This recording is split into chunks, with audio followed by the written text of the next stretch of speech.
My name is Teresa Lockwood. I reside in Vineland, New Jersey. I'm going to record one of my persecutors of Nazarene Ramoth, Vineland, New Jersey, Vineland Nazarene Ramoth Church.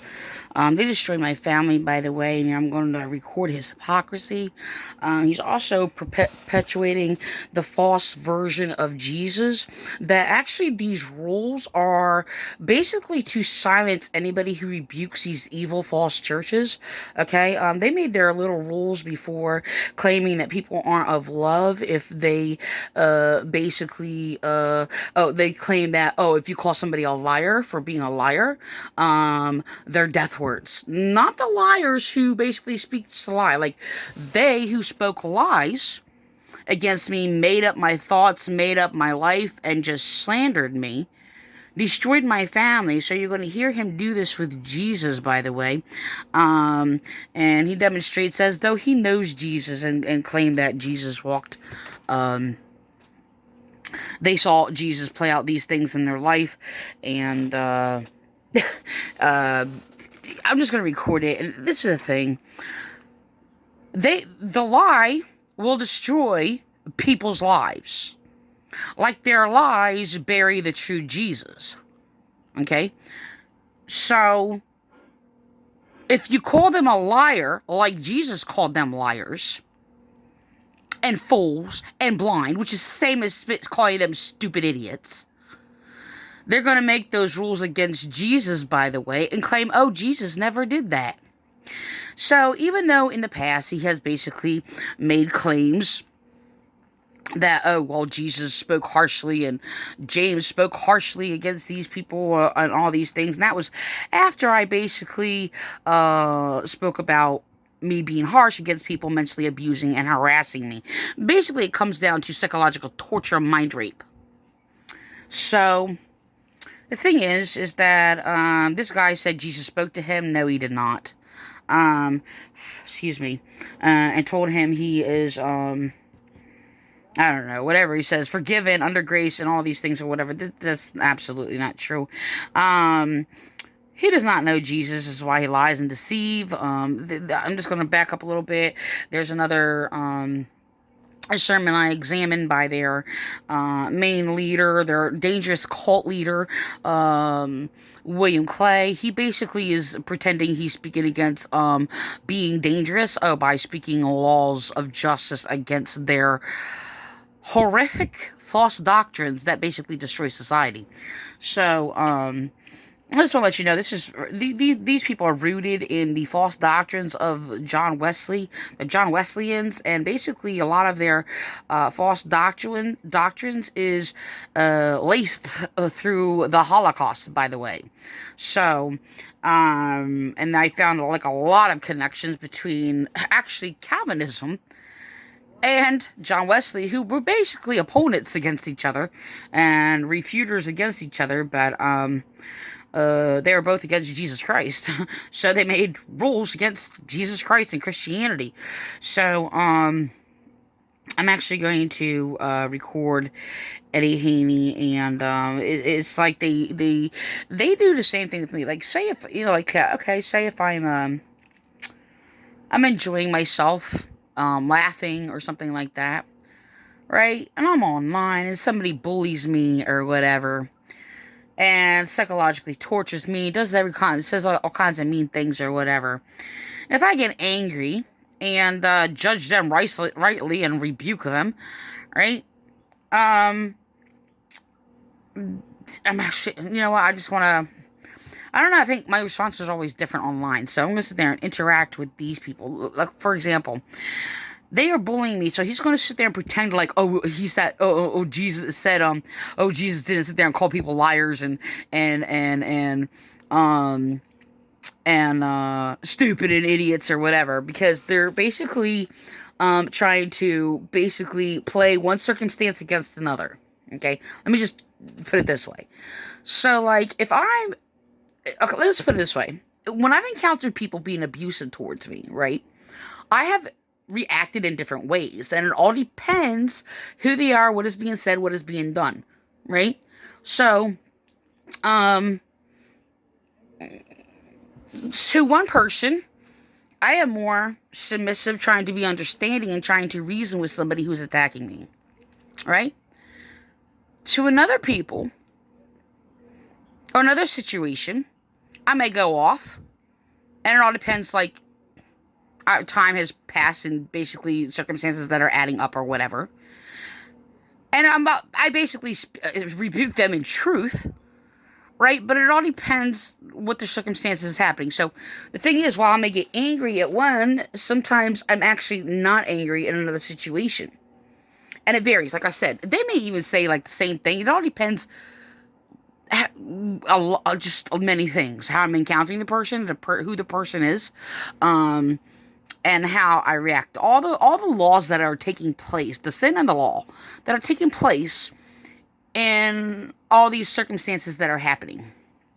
So, I've actually had these false Christians go around and make up their rules that are against Jesus Christ and say, "Oh, well, Jesus never, he never talked like that. He never did this. He never called people liars." And they're going to act like they're talking about Jesus. Well, they make up a false Jesus. And their false rules that they have, and their false version of Jesus that is against Jesus, basically their false ideologies is not even that they even care to know Jesus. They just want to sit there and tell you you're not Christian if you speak against their abuse and their evil. So the thing is, no, if somebody's a liar, and they're abusing you and they're continuously slandering you, like they have done to me over the years, they go around, "Oh, well, Jesus didn't do that. Jesus didn't do that." Or seriously? Oh, yes, he did.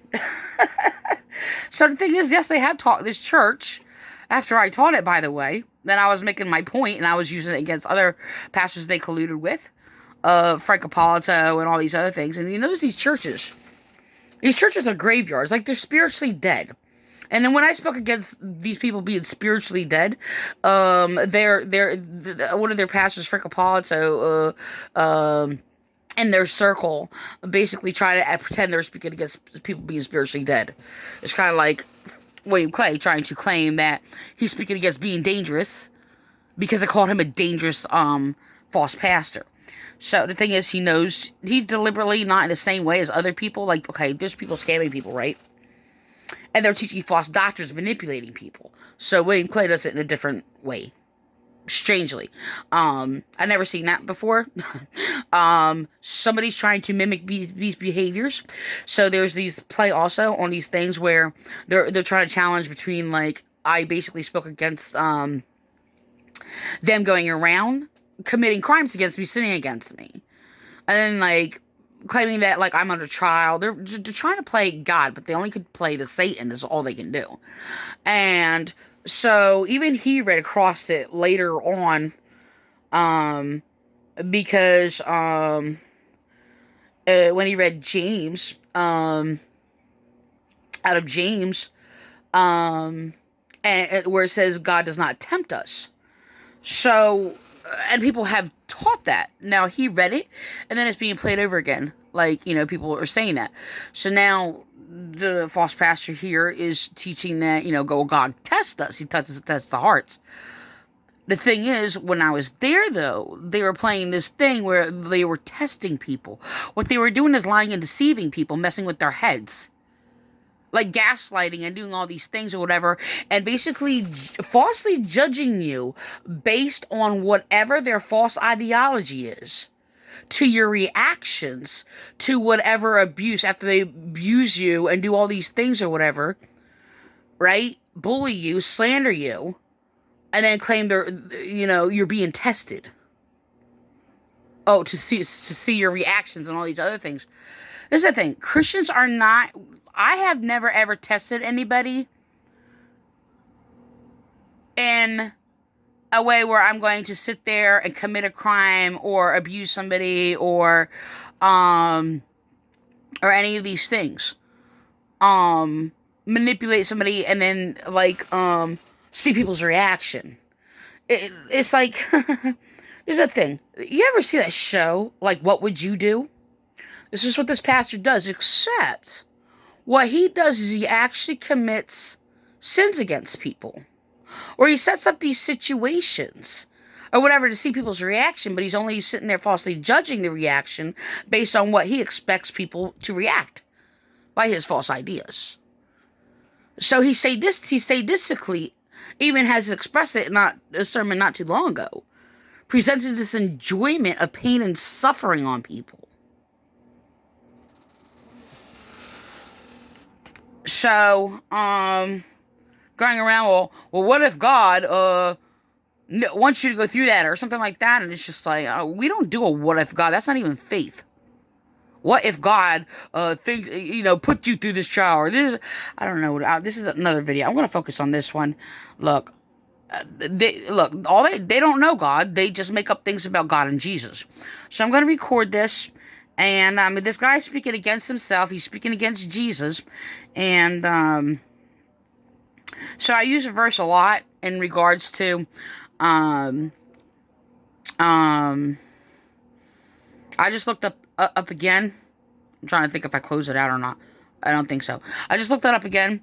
In regards, there's a passage in Revelations now, and you can sit there and say, well, you're talking about the circumstances of when Jesus walked the earth or whatever, written in the Gospels or whatever.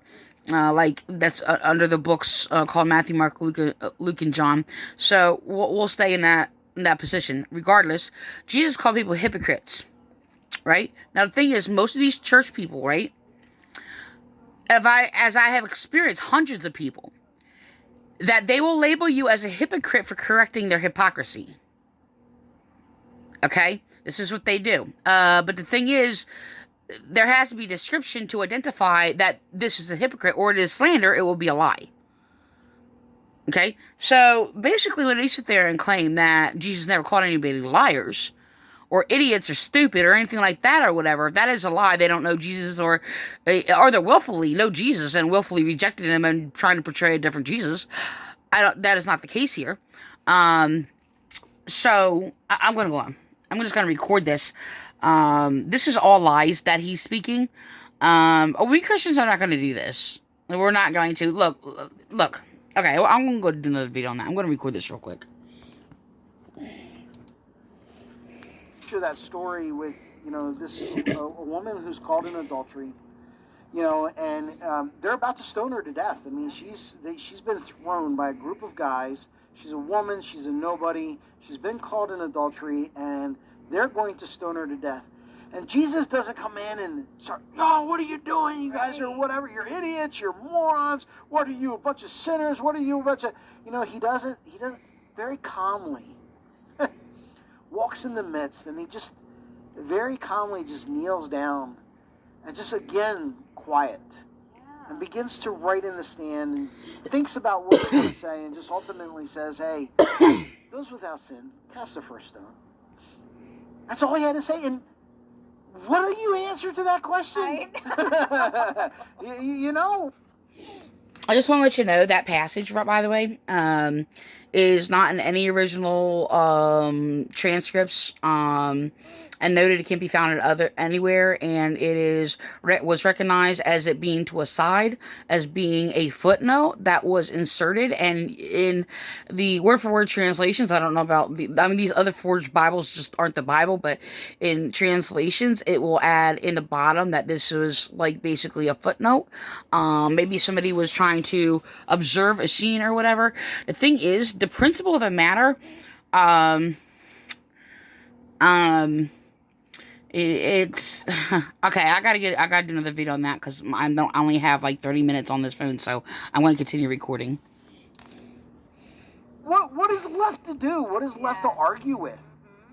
And they all kind of sit there and then they go away, and then what's even greater to me is his response to the adulterous woman.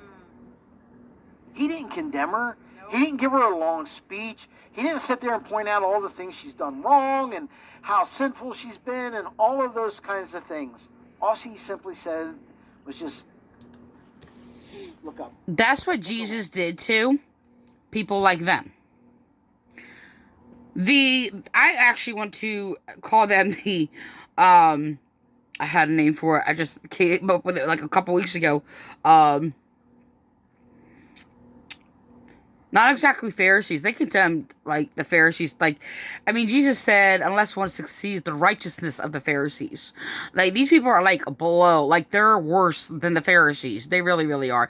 Especially with all these rules that basically have been the sinful leaven of the Catholic Church, by the way. Who, basically, the Catholic Church are enemies of Christianity, but so is the Wesleyan. Well, they all are. Whoever basically carries on the blasphemous false doctrines that God is a person, three persons, two persons, or even the Michael the Archangel. So that's Jesus is above the angels. And I'm gonna go on. I'm gonna record this. Where are your accusers? There are none. Go sin no more. And set her free. I mean, just It's yeah. you know, and that's kind of where, you know, we have this idea of Christianity, and even going back to the John Lennon thing. I think because we as Christians talk Christianity more than we live it, it sets. That's actually what what Jesus spoke against the Pharisees for doing, where he said, for they basically say and do not do. I practice what I preach. I actually make it easy for people, and I actually told it to their false pastor after he bullied me out, slandered me out, persecuted me, committing hate crimes against me in my own town. He didn't even live in my town. So, and basically all these other false leaders, doesn't matter if they lived in my town or not, they're basically they terrorized me in my own town, destroyed my family. And they have this little fantasy that they live by, that they shouldn't be held accountable, responsible for the crimes they committed against me. And they're going around sitting there saying they're forgiven because they believe in Jesus Christ. They don't believe in Jesus Christ. And Jesus said, those who believe in me keep my commandments. So I'm going to continue recording this. Yes, and they condemned me for keeping the commandments, call me religious and a legalist. If Christians would keep their mouth shut and just live what Christ teaches us, Preach. what we live Preach, will really? far louder than the words that come out of our mouth, because the words that come out of our mouths ultimately only make us hypocrites and look stupid in the eyes of the world. It really does. See that? What's attractive is the lifestyle. Yeah. You know, it's crazy because I talked to the youth staff. We had a meeting the other night with our youth What's staff. attractive is it? And we were kind of talking about this in how we look at ministry and how we go about ministry. And one of the things we talked about was the fact that, you know, our lives speak far more louder than our words ever do. The example that we set, you know, is going, you know, Jesus, when, in the example that I gave him is when we watch Jesus walk on the face of this earth, you know, he never taught the disciples how to pray. He modeled it for them. And eventually, down throughout the way, they said, hey, would you teach us how to pray that way? You know, Jesus doesn't, he modeled things, and then in his modeling brings up conversation. And then in the conversation, then he ends up telling stories and parables to help them connect to what they just watched him live out in front of them. You know what I mean? Over and over. And that's not how it happened, by the way. Anyway, so he just made up all that, slandering my brother Jesus, by the way. So they're looking for the evil desires of the heart, fantasy to make them look good. And this is the whole problem Jesus had with the Pharisees, is that they have the outward appearance of righteousness.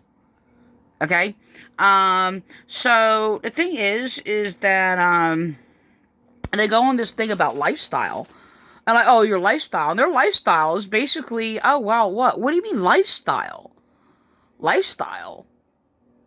Every time they describe, like, oh, you should be judged by your lifestyle. According to whose rules? Like, all their rules are against Jesus Christ. And also, they basically measure it by the material things they have. Their outward appearances. So, of course, deeds actually reflect, the works reflect the faith within you. So they condemn works altogether. So, they're, manipulating and doing all these things or whatever. But,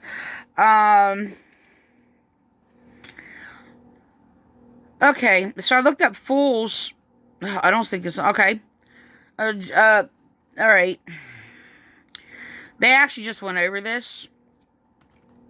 They're still going to judge it by the materialistic goody-goody two-shoe. That's what they identify Christianity as. I've dealt with hundreds and hundreds of people from all kinds of denominations. And they present, even the ones who basically go around and let's say they're like, even when they present themselves as like giving to the poor and all these other things, they will actually still act like a goody-goody two-shoe. Like, I actually did ministry among the poor and didn't walk around as a minister of God, but as just a person and observing how these people were treated. They would hand out to food to the poor, right? And then when I visited about over 30 churches, right? About 30 churches in a 7-year span, researching them, even walking through their soup kitchens and everything.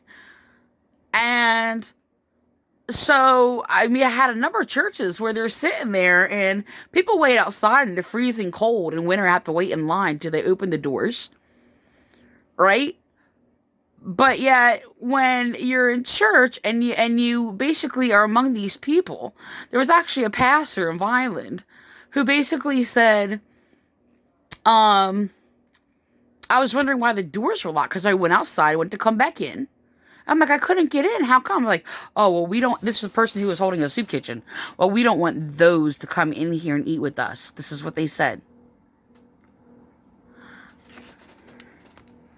Yes, they did. So, and they treated the poor with like they were inferior. As they were basically just as, well, scum as they claimed they were. So anyway, yeah, when I basically call people, liars, it's descriptive in relation to what they do. Pretty much pans out to be the same lifestyle. They basically, I was condemned, by the Calvary Chapel and violent police and their false Pentecostals or whatever. They were trying to get people to basically treat me like an inferior being. Because of my lifestyle, I just want to let you know, I was imprisoned into a trailer. Against my will, refused to buy a house. This is there to say my lifestyle. I don't leave this little tin can, by the way. Which I was mocked for. I worked very hard to basically buy a house and for my children. But no, I was in prison to my rapist, my abductor, my kidnapper. My abuser. Against my will. So, the thing is, and they sat there and look at your lifestyle. Then they had a problem with, the words I use against their evil, but they're the ones practicing the evil. They have a problem with one of my beeps that I actually did deliberately. And where I said, well, Jesus will say to you, fuck off, I never knew you. And that was a point made, by the way. Then they made up these things that, oh, yeah, well, I speak that way because people around me. I'm not around anybody, by the way. And I've never actually had a friend or a friendly acquaintance, if I would will. Some people who were probably closer to me. Not good friends closer to me. I never actually had any of my friends ever cuss. So, they actually had me wrongly and falsely kidnapped and put in jail and taken in captivity against, which is a crime committed by them, that I did not commit the crime because I basically spoke to them harshly against the evils they were committing against me. So they destroyed my children. Oh yeah, by their words of death, their lies. Because they call them a liar, they're like, oh, you're speaking words of death. That's not Christian. And they continue to slander me over and over, commit heinous crimes against me, psychologically torture me and abuse me.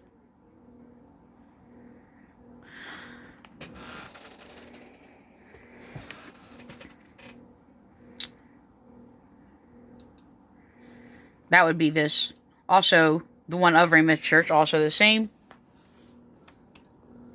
William Clay. I'm actually trying to... I don't think I'm going to search anymore. I actually missed and had to close out this statement. Where he makes a statement and it says something like, I don't have a ministry. Well, that's a false... Already expressed... I can't find it. It's already expressed as a false idea as a ministry, but they're trying to basically put labels on me to make sure I'm not heard and make reasons why to claim that I am not Christian. First of all, everybody has a ministry.